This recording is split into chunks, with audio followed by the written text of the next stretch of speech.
السلام علیکم، آپ دیکھ رہے ہیں سٹی 11 نیوز جڑامالہ سے خبر شامل کرتے ہیں۔ ہمارے بیورو چیف تحسین حیدر کی رپورٹ کے مطابق جڑامالہ کے رہائشی 29 سالہ مریم پر ملت ایکسپریس میں اہلکار کے تشدد کا معاملہ اور ہی رخ اختیار کر گیا۔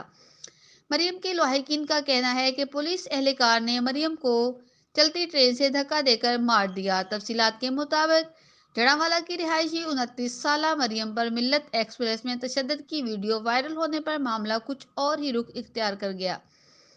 متوفیہ کے بھائی افضل نے اعلیٰ حکام کو درخواست گزار کرتے ہوئے موقف اختیار کیا ہے کہ میری بہن 7 اپریل کو اپنے بھتیجے اور بھتیجی کے ساتھ چھٹیاں گزارنے کے لیے گھر آ رہی تھی کہ ٹرین میں پولیس کے اہلکار میر حسن نے اپنے 2 ساتھیوں کے ہمراہ مریم کے ساتھ چھیڑ چھاڑ کی۔